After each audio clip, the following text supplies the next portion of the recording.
Hey guys, Ian, your customer service manager with C&H, here to talk to you about more of our favorite pistol and optic combinations. And today we're going to be talking to you about my personal favorite is the Walther PDP steel frame match with our C&H comp. So with the Walther PDP steel frame match, Walther decided to take their already loved PDP with the polymer frame, give you the added weight of the steel frame to help with recoils, but also then with the 5-inch match version, they give you subterranean cuts for the actual serrations, dealt with a little bit of weight reduction as well. But this gun is just so much fun. It is a good hefty weight to it, feels good in the hand, and is just already about to become my competition pistol. Now, with this being my ideal competition pistol, you're going to want an ideal competition optic. The C&H comp is an RMR footprint, one of the larger windows for any of the comparable optics actually out there on the market like this one. It is just overall perfect for your competition lifestyle. It is good target acquisition, a small silhouette around us so you're not getting any type of scope ring or any issues with actually acquiring the reticle.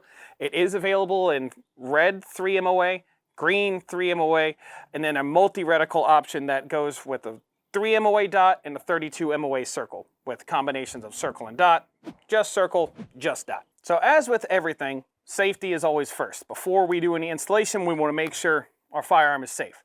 So we're going to go ahead and drop any magazine that might be in there, check the chamber, make sure it is completely empty, and then with the Walther PDP steel frame, it is going to be a different takedown than with your F series or your regular PDP.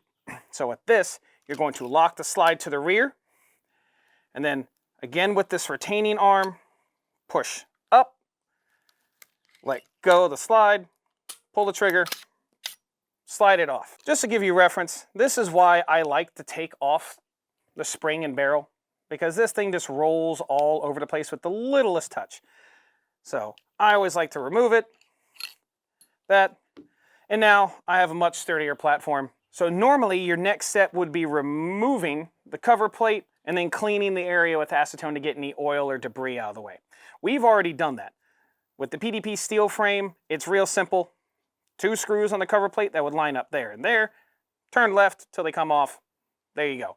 A little bit of acetone around the area, again, to clean up dirt, debris, any excess oil on there, because as you know, whenever it's fresh from the factory, you're going to have a little bit of oil in there. They just go excessive because they don't want it to get damaged or anything. Once you've prepared the slide area, you can actually now take your plate and just first off, give it a good fit. Just a fit test. Make sure it actually sits in there nice and pretty. Now is when it comes with our adapter plates.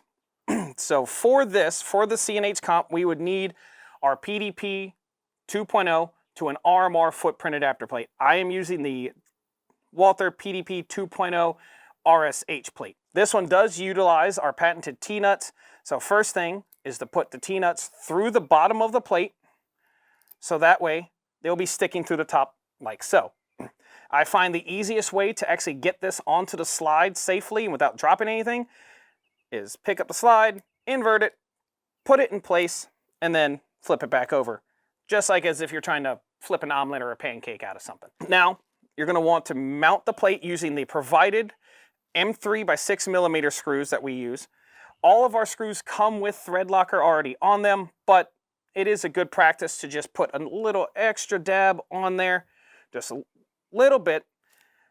That way, just in case you ever get any that don't have any, whether from us or somebody else, you're already in the practice of it and you won't have any issues when actually mounting and using your firearm. Your torque setting is extremely important. You can't just tighten it down to as hard as you want, because that's when you start breaking stuff, you start having things go in too far. Once we've done that, you're going to want to soft stake and witness mark the plate mounting screws. To do this, you'll take a oil-based marker, preferably black, that way it matches the actual plate, and then just do a circle around the edge of the screws, right around the seams, sealing in any of those little gaps to help keep it from moving. Next will be the witness marking. I'll take a fine tip or fine point paint marker. We usually use blue or white just because it gives you a good contrast. Then you will go from the screw across onto the plate body. That way you have a straight line connecting from them. So now I can see if that screw is backing out because the line will now be broken. Once everything on here is nice and dry, you can go ahead and take your C&H Comp or any other optic, but if you're not using the comp, then you're not cool, just saying. Mount it on there, make sure everything looks nice and snug, and then you'll use the provided screws. Now, with any of the plates that are meant for RMR footprints, if you buy ours, you will be receiving multiple lengths of screws. Be sure to verify which screws you should be using. Most of them will be labeled, and there is a description in the product to tell you what length of screw you need to use per optic. I know for the C&H Comp, I need to use our longest ones we provide, which are about 0.345 of an inch long. But just like with our plate mounting screws, we're again going to apply an extra little dab of thread locker just to make sure we're getting in the habit, and everything is going to be nice and tight inside. So there. And again, these screws are going to be your 440 screws. Your 440 screws for any of our stuff, meaning if it uses a T-nut, it's going to use a 440 screw.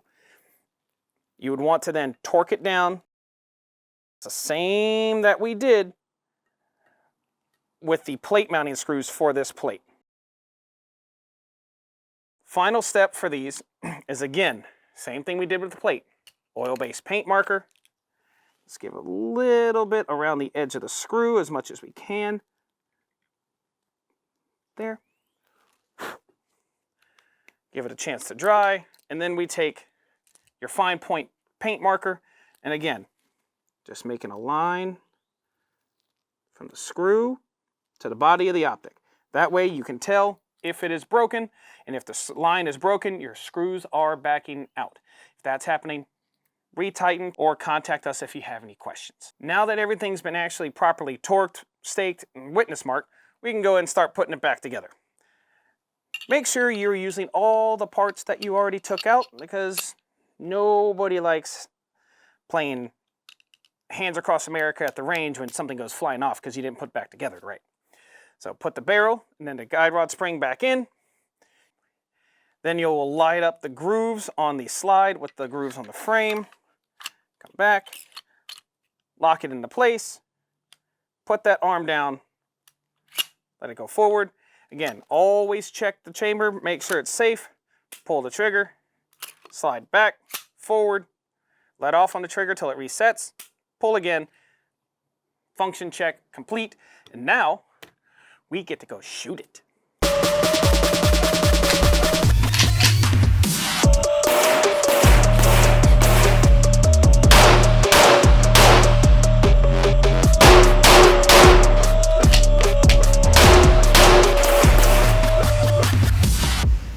Yeah!